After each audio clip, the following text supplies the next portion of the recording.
Hello, my name is Jimbo. Welcome to my YouTube channel. I'm going to call this episode 3.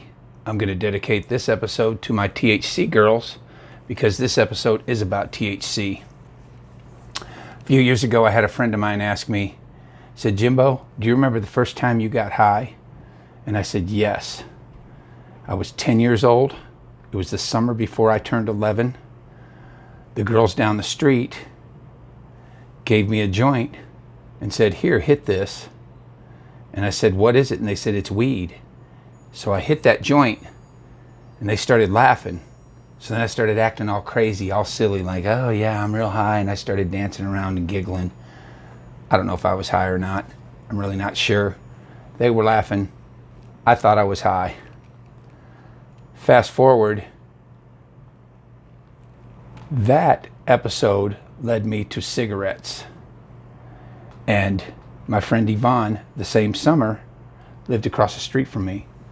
And I would steal cigarettes from my mom. And we would go over to the church, hide out in the trees and smoke cigarettes. One day we were standing there smoking cigarettes and she punched me in the arm and she said, you're not inhaling. She said, you need to inhale that cigarette. And I appreciate her teaching me how to inhale because I had a 25-year-old cigarette habit after that. But that's when I learned, though, that that's how I got this THC, so to speak, into my body, was I had to inhale it. So now my problem was where to get this weed. How do I acquire it? I'm like 11 years old at this time. I don't know. I don't know anyone.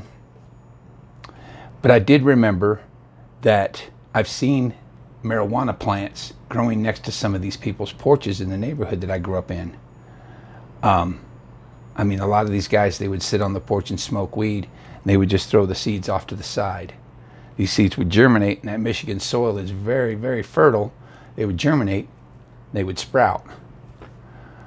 So I figured if I go over there, snatch these plants, take them home, put them in the oven, let them dry, chop them up, roll them up, smoke them, I'm going to get high.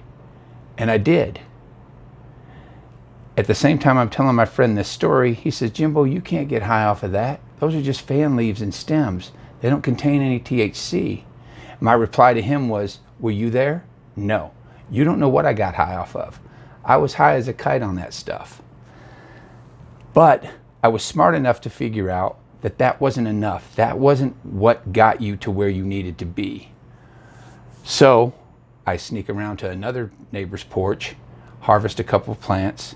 I plant them in my mom's backyard because I know I have to have something else. I know there needs to be more than just this little sprout that I'm smoking. By this time, I was getting weed from my cousin, so I knew what buds and nugs look like. And I knew you had to crush them up and you rolled them up or you put them in a pipe. I understood the whole concept. The problem was actually running across the material itself, especially at my age. I didn't have a job. Even if I knew where to buy weed, where am I going to get money? So I thought, growing it is the best way. Well, it turns out the plants that I planted in my mom's backyard didn't grow.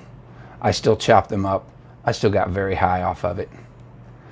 Fast forward a couple of years, I'm kind of large in stature, and a lot of people don't really care if you go into the head shop whether you're of age or not.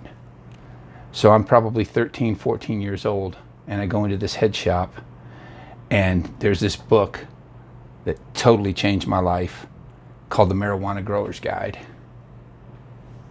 I couldn't believe the contents of that book and the things that it told me.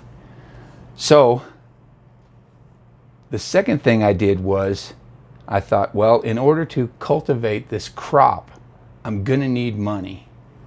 For those of you who play any little weed farmer game or something, you're familiar with this, right? You have to have cash in order to make the investment, in order to grow the crop. So I got a job because I lied about my age, washing dishes at a Big Boy, and there were my finances. As soon as I got paid, I went to the hardware store. I bought a 4-foot fluorescent shop light. I bought 2 clamp-on lights. These like for under the hood of your car, working under the hood of your car. and 2 blue grow bulbs, and I don't know, 5 or 6 rolls of tinfoil. And at that time, my parents had rented a house that had a 2-car garage that was converted into a family room. Well, I had just taken that room over, made it mine.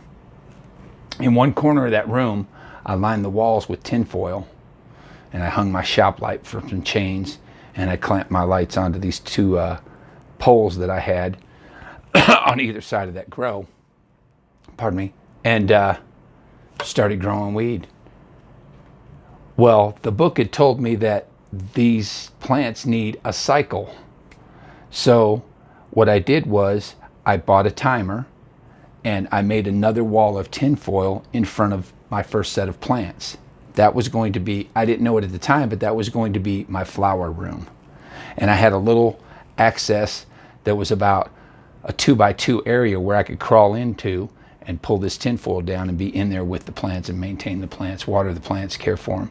And then on the other side of that, I bought another shop light that I started more plants on. And this would become what I came to know later on as my veg.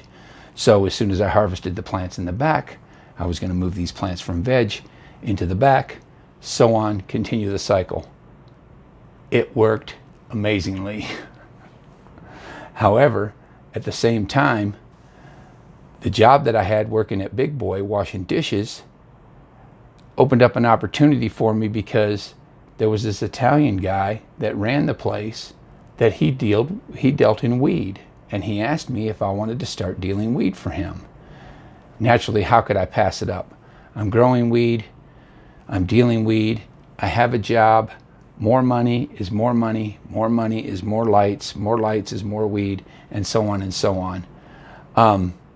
This worked out for a couple of years, and that was the start of it all. That's the end of episode 3. I'm going to go do something else. I suggest you guys do the same. I'll see you soon.